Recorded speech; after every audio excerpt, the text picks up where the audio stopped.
Vă salut, dragi prieteni ai canalului YouTube Cristian Nicolau. Astăzi am în intenție să vă prezint o tabletă ce tocmai a fost scoasă de saga moșului. Sigur, sunt pregătirile de sărbători, atunci când părinții doresc să facă cadouri copiilor, dar chiar și părinții nu zic nu să aibă o tabletă de asemenea calități. Tableta Evolio Axis are o diagonală de 7 inch și este concepută pentru a se satisface nevoile de divertisment ale întregii familii la un cost decent. Cam acesta a fost principiul cu care a fost construită această tabletă.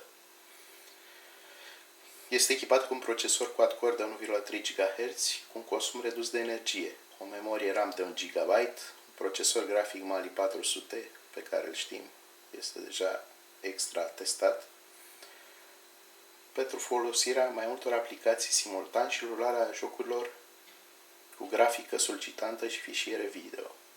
Tableta Axis are o memorie internă de 8 GB ce poate fi extinsă la 32 de GB. Hai să vedem consistența pachetului de vânzare de la Evolio. Am fost printre cei mai fericiți atunci când, în ziua în care a fost lansată această tabletă, am și primit-o în teste. Deci, Evolio Axis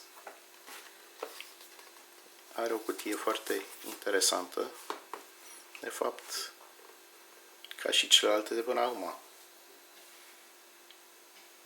Pe spate sunt prevăzute toate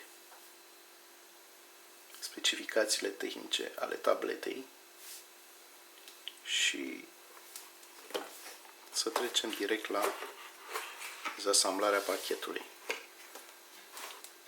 Pachetul este bivolum, conține tableta,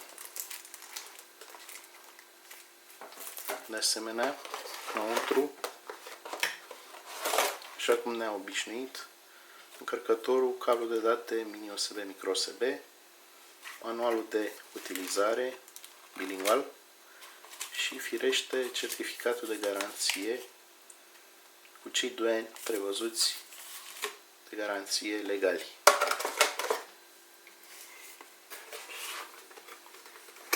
Acesta este pachetul. Hai să deschidem pungulița care a fost protejată tableta. Tableta este o tabletă slim ce are pe spate înscrisă brandul Evolio, modelul terminalului, de asemenea camera de 2 megapixeli, un grătar pentru difuzorul extern și conectorul. E vorba de conectorul microSD pentru cardul ce poate ajunge la 32 de GB. Pe partea de sus avem conectorul micro USB și jack-ul de 3,5 IR pentru căștile audio și un microfon. Partea de jos nu avem nimic. Lateral butonul power on-off și volumul plus-minus. Nu știu ce am mai putea să mai observăm. I-am dat drumul.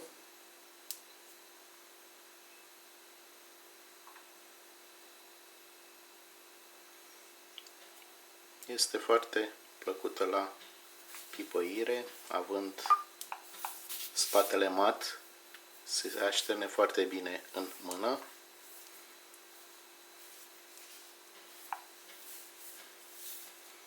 O voi testa câteva zile și vă voi spune părerile mele despre aceasta.